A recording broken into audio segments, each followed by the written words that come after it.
ख्रिस्ताब्दा लिसिंग अमग चनिपान हुम्बुद्रा माथोय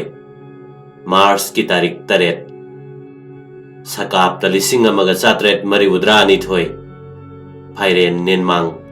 कुनिपानी पानबा नोंमाइजिंग नुमित्ता श्री राजा धुम्र सिंह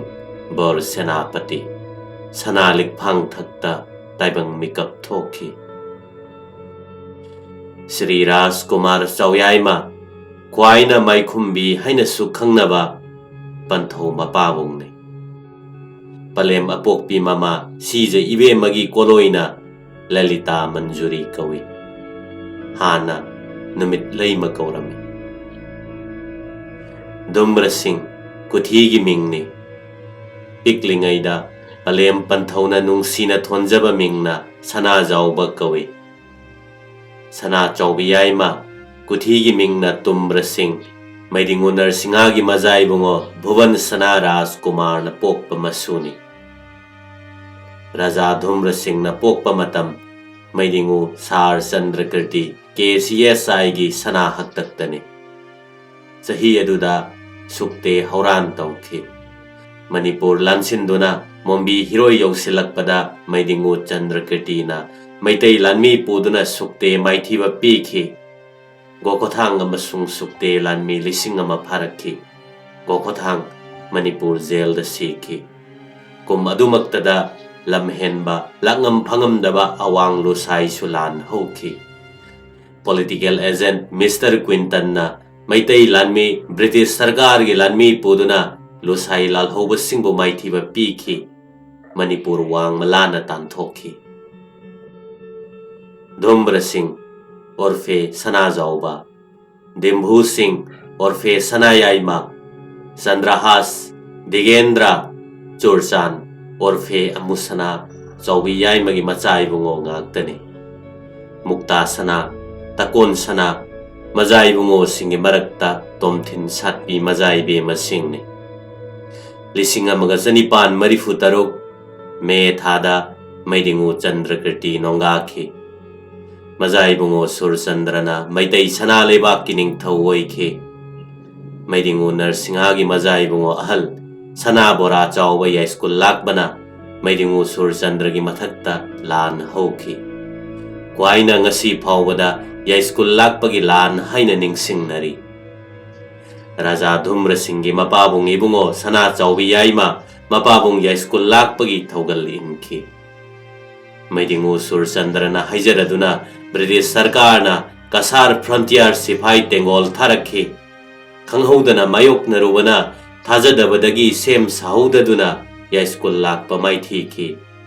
राजा धुम्र सिंह की मपाबुंग इबुंगो मणिपुर लेंथोकप यादना कसार लेखी या स्कूल लाकपगी बजाइबुंगो अमा मनाव इबुंगो अनि लानफमद चंगना नोंगाखी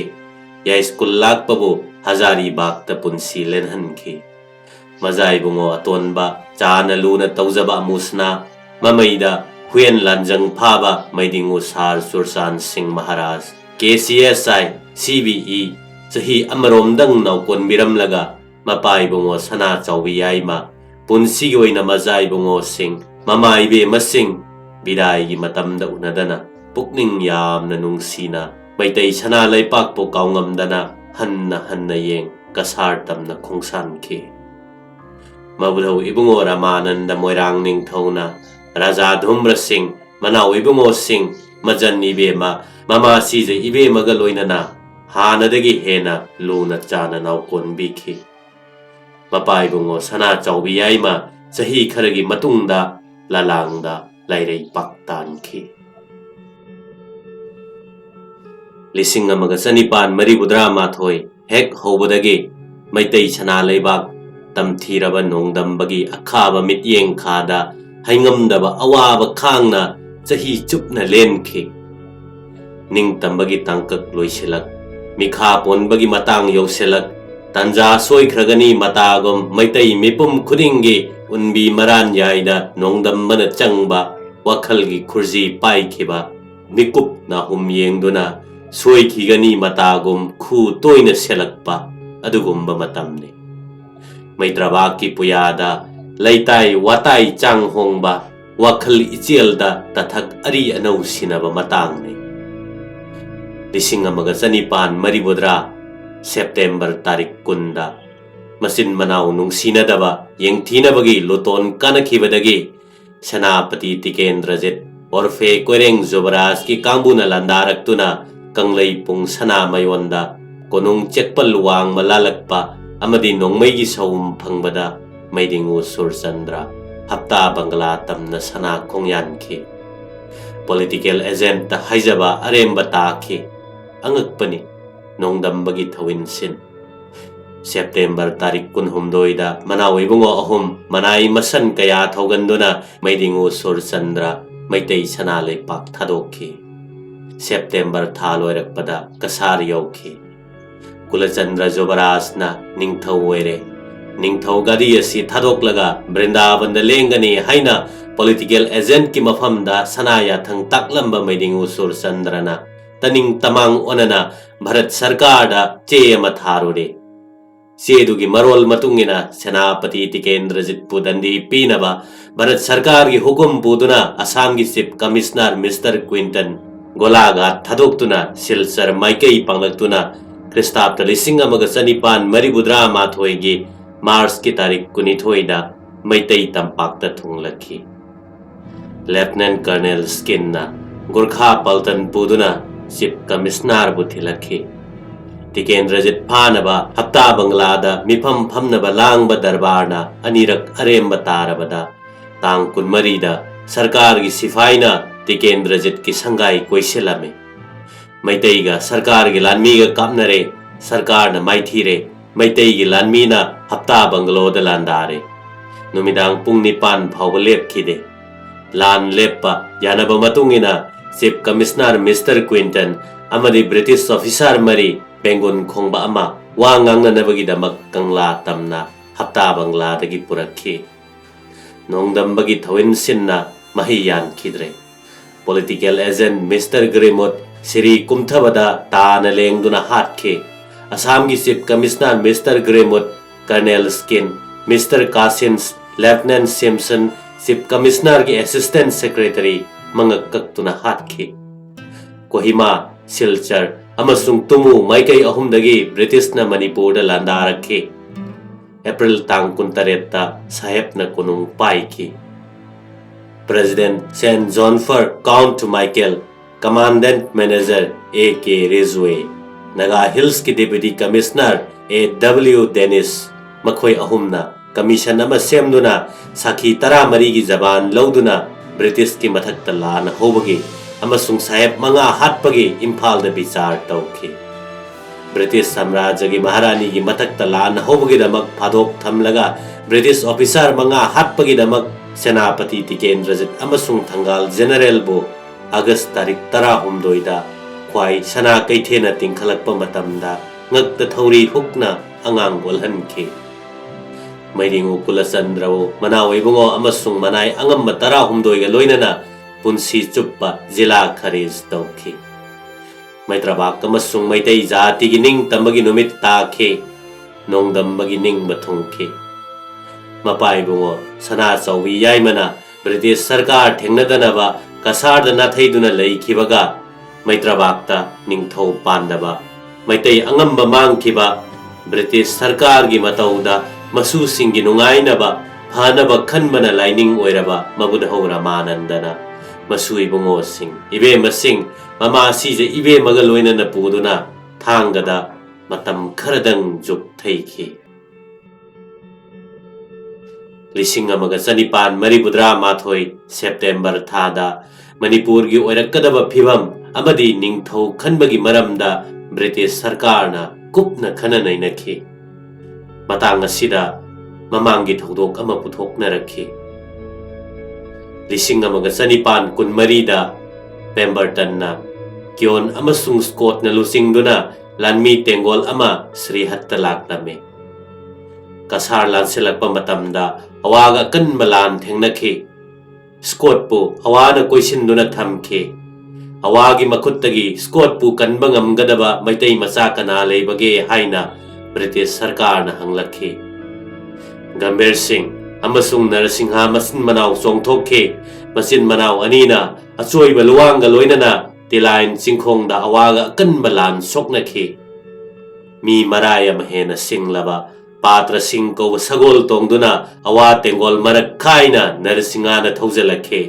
ꯁ꯭ꯀꯣꯠꯄꯨ ꯑꯋꯥꯒꯤ ꯃꯈꯨꯠꯇꯒꯤ ꯃꯨꯟꯗꯨꯅ ꯁꯦꯒꯥꯗ ꯆꯞꯂꯒ ꯁꯒꯣꯜ ꯊꯛꯇ ꯊꯥꯡꯒꯠꯇꯨꯅ ꯄꯨꯔꯛꯂꯒ ꯕ꯭ꯔꯤꯇꯤꯁ ꯁꯔꯀꯥꯔꯗ ꯁꯤꯟꯅꯈꯤ ꯍꯥꯏꯅꯕ ꯂꯩ ꯃꯇꯝꯒꯤ ꯃꯃꯜ ꯃꯨꯟꯅ ꯈꯪꯂꯕ ꯅꯔꯁꯤꯡꯍꯅ ꯏꯁꯤꯠꯂꯤꯉꯩꯗ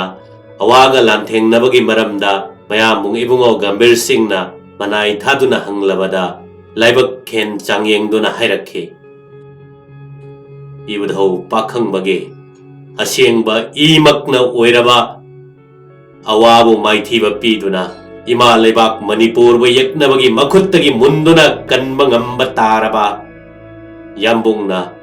ꯏꯄꯥ ꯏꯄꯨꯒꯤ ꯈꯨꯕꯝ ꯍꯟꯖꯤꯟꯍꯟꯗꯨꯅ ꯅꯤꯡꯊꯧ ꯑꯣꯏꯗꯨꯅ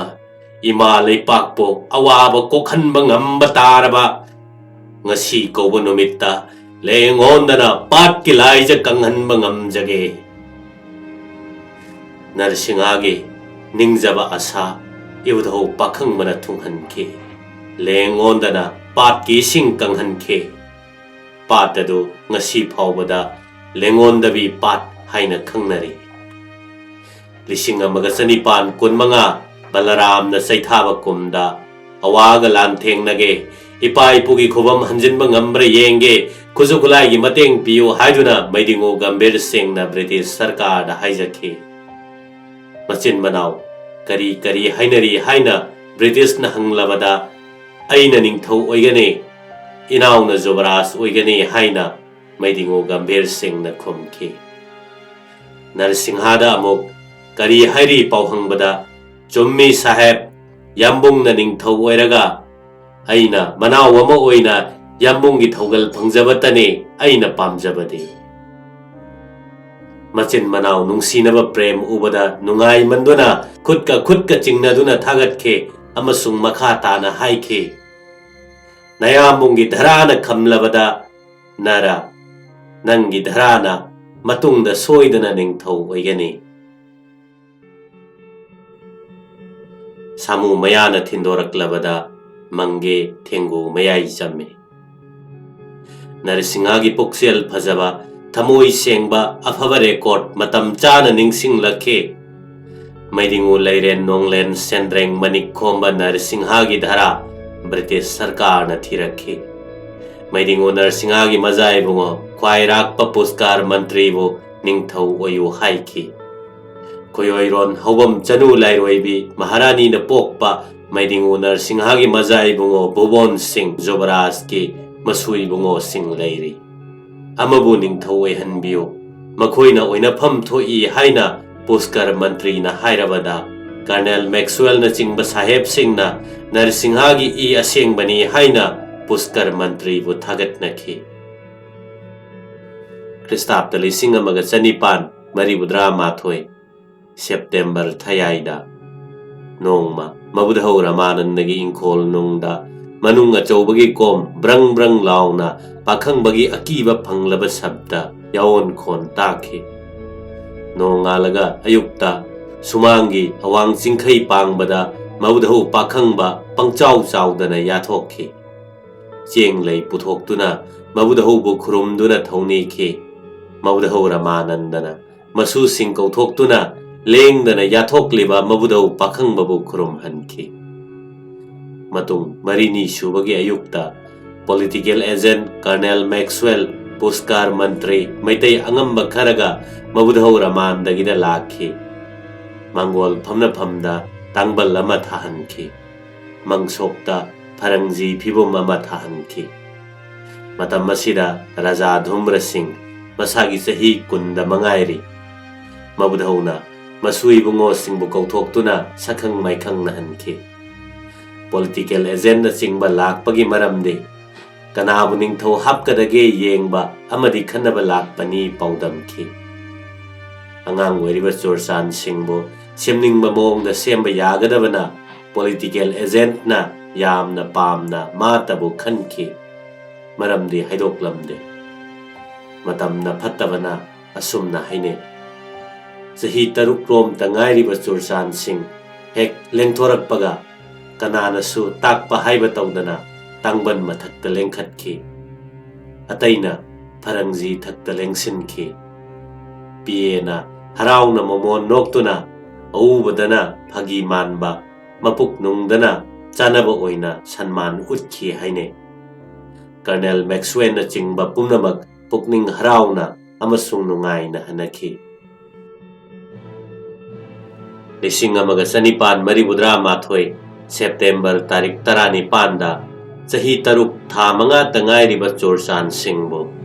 Sanalebak Manipur gining thau khanduna Bharat ki Governor General in Council na saron suron phawbada lehogadoraba gadi ga konana Raja Upadhi piki Lising amaga sanipan maribudra ni thoi September tarik kunma panda haunabi matungina Manipur Sanalepak ki ningthau thindokhi Lising amaga sanipan maribudra mathoi September thagi manungda Colonel Major Maxwell na chingba mabudau Ramananda da laklamba matung ikui kuidana Purana Raspari haina khangnariba mafam asida sana sangai saduna mama sije ibema Lalita Manjuri amadi Mazai Bungo Singh Mazai Ibema Singh pukhattuna leihanki Raja Dumbra Singh na Panthau sakna Manau Ibungo Singh amasung masan Ibema Singh bunau konki mafam asida Laisang Mandop Bamon Dohon Pana Loisang na chingba saki Bamo Laikai Thangkapat mapanda lairamba Ras Purohit kida matam khara lanjenduna lengsil lamba Sri Sri Govinda Jibu lengkhattuna seva chatki Mandir gi nongsupta sana sangai saki Mandir gi awangda Raja Dumbra Singh gi sangai saki Nongpokta lamjang wangmada atay mayambung Singh gi sangai saki Lising amaga sanipan maribudra ni thoidagi hauna minai phunga panba chahi manga da minai handokpa ningthaugi damak yumkok yeiba nipa ama ani numit tarani lalup kawa tokhanki Raja Dumbra Singh na abhibhavok oibatana tana lakpasu oirame lalup kabagi mahutta yumkokta chahi gi lupa ani khazana pirame Lising amaga sanipan maribudra taret maribudra nipanda Manipur da ihan hanba haljarip tauki Lising amaga sanipan maribudra mapanda yumnakta chahi da lupa ani khazana piba toktuna madugi sarukta chang naiba lam ekar amada chahi da lupa ani aduga chinglamdana yumkokta chahi da lupa ahum khazana laukhatki ningthe macha sing amasung brahman singi khazana kokadabani haina Lising amaga sanipan maribudra nipan April tang tara nipan da Assam gi Chief Commissioner dagi hairaki kum maduda Manipur da cholera khong hamba chauba thokki laithong phamki mi yamna sinaki sorok napi hauki numit tabaga yumthong khuding thong lonki Lising amaga sanipan maribudra manga da angang oiriba Raja Chorsan Singh Mayor College Asmir da lairik tamba lengki Political agent na superintendent oiduna maruoiba sasan tauki mamaida superintendent oiba ICS amalaki ningthaugi maikaida Manau Ibungogi mahut sinduna Raja Dumbra Singh na guardian nama oina konungi maikaida government ki thabakta sasan puba yauki Raja Dumbra Singh na abhibhavok oina political agent amasung superintendent kaloinana sasan puringaida yamna maruoiba thodok khara thokki Lising amaga sanipan maribudra tarukta Colonel Maxwell galoinana Brahma da lengduna Barmaga Manipur ga anigi semanagi maramda kongkam thana da wangangnaki Lising amaga sanipan maribudra nipan February tarik ahumda Assam gi Chief Commissioner Mr. Katan Manipur yengba laki Maiteina kumai utki Raja Dumbra Singh na sagai gi ahallaman amasung maitai angamba singga tanaraga wangangnaki hanagi konung amanbada konung hongjinba ningthem cha amadi Brahman singi khazana kokhanba asina chingbagi maramda hanagi konungda konung oihanbagi maramda political agent katanaraga Chief Commissioner na yaningba ulame Johnston School amasung Dr. Khanadagi awangda leikriba lamda Kuyathong Phawbagi manungda konung sanaba Chief Commissioner da ngangnaki Chief Commissioner masamakna isinki ngangnaki Hiram Singh maruoina ahanba amasung anisubagi maramda note iduna tharau haina political agent da takpiki Lising amaga chanipan maribudra nipan April tarik 12 da political agent Mr. Maxwell gi note iduna thaki Johnston School amasung Dr. Khanagi awangda Kuyathong Phawba leikribalam amadi Brahma Road amasung Nambul Turel Phawbagi marakta leiriba police line gi lam amasung hojik konung sariba lam ahum sigi maraktagi akonbagi lamda konung saba taki British Sarkar gi Sifai Paltan thamgani haina hanagi konung oiramba mafam pikide asumna irame British na Manipur thadoklaba matamda semgat sagatpagi mamal pali baning thongna piraga lahoba yagani Lising amaga chanipan maribudra nipan angom gilam Brahman Singhilam amasung Guru lampak punsilaga mafam chaba yengduna konung saba hauki British engineer singna saduna purakpa design singi marakta apamba khanduna hojik leiriba achouba sangai asi saki Lising amaga chamapan supna tarukta saba loiduna sangakhe Purana Rajbari dagi Sri Sri Govindaji lengsinki kumai basok kaya tauki Raja Dumbra Singh na punsi chuppa Sri Sri Vrindavan Chandraji bu seba chadhanki Lising amaga chanipan maribudra nithoida kuki na chingjaroi khunda landake Lising amaga chanipan maribudra taretta somda khulda lan horakhi amuk horaktanaba khul mai thaki Lising amaga chamapan supna marida map hauran horakhi Superintendent Mr. Dulapna Maitai Lanmi Puduna Haukul Tugaiki Ningtho Paki Lising amaga chamapan supna mangada political agent na Maitai Sifai Puduna Koirao Haukul Mai Thaki Lising amaga chamapan supna ahum Manaw Ibungo Raja Sursan Singaloinana Delhi Darbar Lengi Lising amaga chamapan supna amada India gi Viceroy Lord Curzon Manipur da laki Purana Rajbari gi Thangapata Hyang Tanaki Kumai Utki Lising amaga chamapan supna marida ahingda hapta bangla mai chaki Maitai machana thabane yumthong khudingi nupa mamamna yumgi mapot puduna laklaga saw haina political agent na haiki Ningthogi lalup kaba phawba tokhan birabada iwa ipuroi babu wa I puduna karigidamak sahepta lalup kagadage kahaloi haiduna hapta bangalada samu zawina chingbi nupi kharana luchingduna nupi lan tauki nupi singna ngamki sarkarna maranai chekna phajana mai thaba ngamdanaba wangna saki Lising amaga chamapan supna mari November tarik 12 da India gi Commander in Chief Lord Kitchener Manipur yengba laki Lepak ngakpada khudong chanaba niyom rule deoyani Fauzdari case kidamak ain semduna mafam chana sakti pirame Court ki matangda Superintendent of Police na appeal political agent na revision laurame Pumnamakki mathakta Assam gi Governor na lerame Lising amaga chamapan supna Nepan February tarik marida Nongpok Bengal amasung Assam gi Lieutenant Governor Sir Lancelot Hare Manipur da laktuna Raja Sursan Singh Rajgadi da lengkhattuna sana khutta Maitai sana leipakki shasan piki Sirjut Manipureshwar Maidingu Raja Sursan Singh na khwaigi makok phambai da lengsinduna Nongpok Bengal amasung Assam gi government na tharakpa Indian Civil Service British officer aduna Vice President oiduna Maitai angamba tarukpu member haptuna Ihan hanba Manipur Darbar lingkhatki Ngasi phawbada Nipan phambi darbar haina ningsingnari Raja Dumbra Singh bu member amoina leibak ki sasan puba yauhanki Manipur gi sasan gi maruoiba legislature amasung judiciary darbar na punna paiki Deoyani amasung Fauzdari gi case darbar na taurabasu budget मखैदी judicial member न तौखी judicial member ख्वाइदगी senior ओइबा durbar member न ओइखी राजा धुम्र सिंह पुंसी चुप्पा durbar member अमा ओइना judicial member ओइखी दरबार member judicial member ओइदुना शासन पुबता नतना राजा सुरसान सिंह गे मनुंगी शासन हाइबदी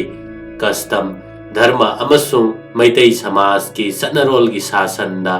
राजा धुम्र सिंह अचौब सरुक याखी लिसिंग अमगा चमापन सुप्न निपान जनवरी तारीख 23 मजाइबुंगो बुधचंद्र पोखी मजाइबुंगो अहल बुधचंद्र मतुंगदा मैदिंगु तोबी लाइरेन अंगौबा महाराज बुधचंद्र सिंह जी अंगांग नवा ओइरिङैदा राजा धुम्र सिंह ना लूना चाना तौबीरंबा काउबा याद्रबा फिदम फमने हाइने लिसिंग अमगा चमापन तरानिपान जनवरी तांग अमदा हेरिडिटरी डिस्टिंक्शन ओइना महाराज हाइबा उपाधि असे यूरोप ता थोकिबा पृथ्वी की लांजाव अहानबदा मतेंग पांगबगिदमक हिज हाइनेस राजा सुरसान सिंह जी दा CBE भारत की वाइसरॉय अमसुंग गवर्नर जनरल लॉर्ड चेम्सफोर्ड ने पीखी राजा धुम्र सिंह ना पुंसी चुप्पा दरबार मेंबर जुडिशियल मेंबर ओइखिबता नतना बोर सेनापति सु ओइखे हिज हाइनेस महाराज सार सुरसान सिंह गे दीक्ष्य गुरु सु ओइखे राजा धुम्र सिंह अचुम्बा पाम्बा धर्मबु कीबा सेक्शन नागपा मैतै जाति की फनबा खनबा समना हाइरबदा हिरम खुदिंग मक्ता फिदम नफम ओइबा निपा अमने मना ओइबुंगो निंगथेम पिसक महाराज सार सुरसान सिंह गे दीक्ष्य गुरु ओइरबा फावबदा तुंगदा परिंग नियम कायदनबगिदमक सिरजुत मणिपुरेश्वर मैदिंगो नरसिंहा गी दीक्ष्य गुरु ओइखिबा श्री जगदीश्वर शर्मा गी मचा मसु कना लेबगे थिगत्तुना जगदीश्वर शर्मा गी मचाना पोकपा मसु श्री चुम्बा शशि शर्माबो सिरजुत मणिपुरेश्वर महाराज सार सुरसान सिंह जी की धर्मंदी गुरु ओइहंदुना गुरु पद ngakhanखे वैष्णव धर्मबो नीति नियम चुमना मणिपुर चनहनबदा लमजिंग बिनबा नवदीप्तगी चैतन्य महाप्रभु अमदी नित्यानंदगी मसु सुथांग ओइबा मतमदुगी अनक पधरा कौथोक्तुना मणिपुर लेहनखी श्री श्री गोविंद जी की अवांग कोब्रू पांगबदा फमफम पीखी काटा बंसगी ngमथंगदा नरसिंहा बंसना मैतै लेपाकी निंगथौ ओइबा होगलकपा मतमने काटा बंसना पालिङैदा मैदिंगु कुलचंद्र की मतम फावबदा फमनाइब ओइरम्बा मैतै ब्राह्मण फमनाइबसिंगी महुत्ता नरसिंहा बंसना नौना पालकपा मतमदा फमनाइब कया मरुम नौना हापखी हरि अनौ सिनबगे फमफम की बेरा यामना तौनरखी इरांग अचौबा अमा ओइखी नौसिंग थौबा धर्म कायदबा असेंब पुक्सेलदगी थोरकपा नुंसीबा अचुम्बा वही खोनफमना फमनाइबा अरि अनौ अनिमक्ता नुंगाइनदबा नेमथाहनखी खुदम ओइना पुरोहित सिंदबा यादबना पुरोहित नौना हापलगा हानगी अरिबा पुरोहितपु व्यवस्थाकारी हापचिंदुना लिनसु सीनबा जैसुसु टेक्तनबा सिनखी असुमना हाइनै राजा धुम्र सिंहना धर्म अमसुंग कस्टम की चनरोलदा फैगाक फैना ngaखिबना महाराज सुरसान सिंह जी की सना पुकनिंगदा मयामबुंग लै खंदोक्तुना लूरबा तानफमदा फावबा सना पुकनिंग नुंगाइ थोकपा ngamखी राजा धुम्र सिंह स्कूल कॉलेज तगी सर्टिफिकेट फंगनबा मवोंगदा लाइरिक तमखिदे मतमदुगी चनबी मतुंगिना हाइबा थीबा धर्मगा मरी लेनबा लाइरिक तमलमे बेंगोली हिंदी चनबा याबा मवोंगदा ngang ngamnaba honakhe शासन ग मरी लेनबा ऑफिस कोर्ट की थबक्ता धर्म कर्म की मरमदा समाज संस्कृति की हिरमदा येंगुरबदी लाइरिक हैते हाइबदा हाइमन मथोकने फाइन आर्ट सो पंगनोप नोपते इसै नोंमाय यामना पामे इसैदा थवाय यामना यावे यामना तोइने इसै थोलमे श्रीधाम वृंदावनदा यामना तोइने लेंगे राधा कुंदगी केसी घाटा लम लैदुना मंदिर साखी श्रीजुत मणिपुरेश्वर महाराज मैदिंगो हेन लांजन फाबा सार सुरसान सिंह जी KCSI CBE angang oiringai sana khutna sasan paidringaida hauran ngakhibagidamak war service takaman ani lewak sasan da hi singbagidamak service takaman ama amasung pumnamakki mathakta Victoria Cross ki takaman ama supna takaman mari British Sarkarna manaoina Raja Dumbra Singh da piki lising amaga chamapan kunthra manga January amada Viceroy amasung Governor General Lord Wellington na Raja Upadhi piki matam maduda mahaki loinabi hawam chanu thambal mapuroibagi matik mangana Rani Upadhi phangkhe lising amaga chamapan kunthra manga June ki tarik 19 da Raja Dumbra Singh Senapati Judicial Member masagi sahi humphumari khara helakpada nongaki Raja Dumbra Singh Bor Senapati ge mazai bungo taruk mazai be ma taramathoi thamamki